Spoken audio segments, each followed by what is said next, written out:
Assalamualaikum warahmatullahi wabarakatuh. Nama saya Titin Kurnia Mardiati. Saya adalah calon guru penggerak angkatan 9 dengan fasilitator Bapak Muhammad Ali Alfian dan pengajar praktik Bapak Muhammad Nur Yusuf Afandi.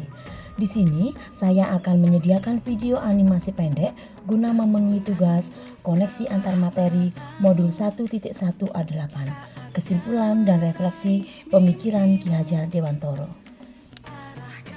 Berikut adalah beberapa refleksi diri saya.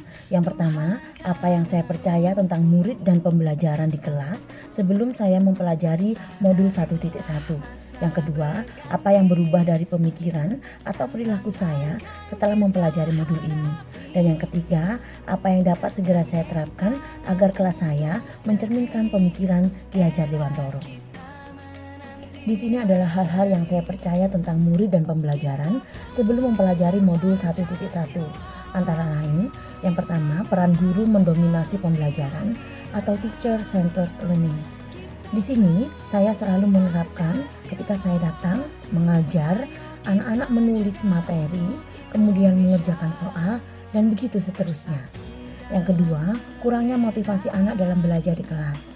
Ini dikarenakan saya kurangnya memasukkan sisi permainan dan juga hal-hal yang menarik ke dalam pengajaran saya.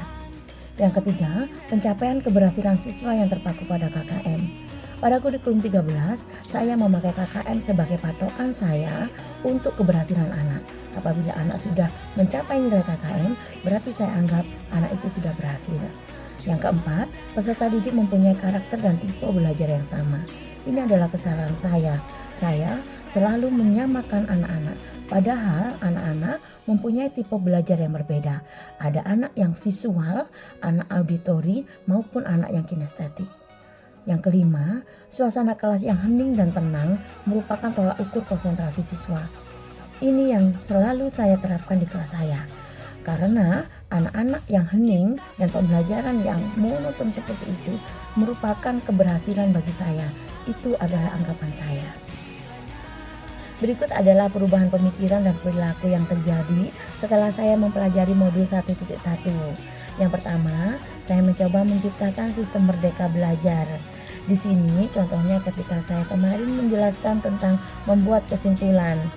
Di akhir tugas pasti ada anak yang bertanya, "Bu, apakah boleh saya membuat kesimpulan dengan mengumpulkan ide-ide pokok? Bu, apakah boleh saya membuat peta konsep terlebih dahulu?" Saya akan menjawab, "Iya anak-anak, boleh. Terserah kalian. Kalian kreatif, kalian bisa membuat kesimpulan dengan berbagai cara sesuai keinginan kalian." Itu yang pertama. Yang kedua, saya mengaplikasikan student centered learning. Di sini, guru tidak hanya yang memberi materi, tapi anak-anak juga bisa menambahkan materi atau pengetahuan yang mereka miliki. Contohnya ketika kemarin saya menjelaskan tentang anggota ASEAN. Ada anak yang menyeletuk dan menambahkan, "Bu, Timur Timur ternyata juga negara ASEAN yang terakhir." Di sini saya membuka kesempatan yang seluas-luasnya kepada anak, bahwa pengetahuan tidak hanya dari bu guru. Pengetahuan bisa didapatkan juga dari teman kalian. Teman kalian bisa mendapatkan dari buku atau gadget dari yang mereka miliki. Seperti itu. Yang ketiga, saya melakukan pembelajaran yang kritis, kreatif, dan inovatif.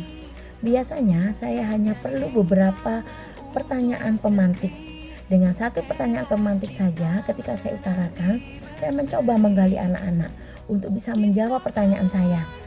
Saya memberi kesempatan kepada seluruh anak seluas-luasnya sampai kelas menjadi sangat hidup. Anak-anak menjadi kreatif menjawab apa pertanyaan dari saya. Anak-anak juga menjadi sangat inovatif di kelas.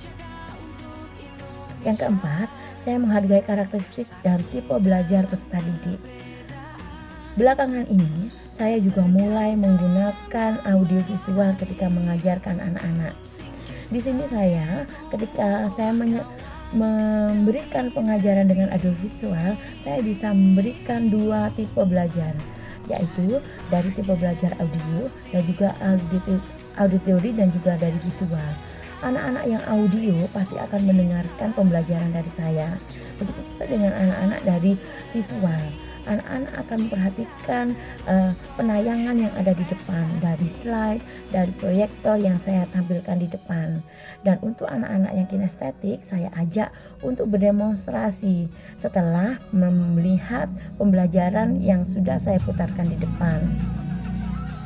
Selanjutnya, saya menciptakan suasana kelas yang ceria, bersemangat dan hidup dengan celoteh anak yang menanggapi pembelajaran. Ini saya akui, dengan tadi saya memberikan kalimat pemantik, pertanyaan pemantik, itu sudah cukup membuat kelas saya menjadi hidup, kelas saya menjadi ceria. Dan juga setelah saya menayangkan audio visual, pasti anak-anak akan menjadi senang, menjadi bergembira. Begitu juga setelah penayangan selesai, kemudian saya mendemonstrasikan sesuatu pelajaran yang baru saja didapat. Pasti kelas saya akan menjadi kelas yang sangat ceria. Berikut adalah penerapan di kelas yang sesuai dengan pemikiran Ki Hajar Dewantoro. Yang pertama yaitu penerapan sistem Among.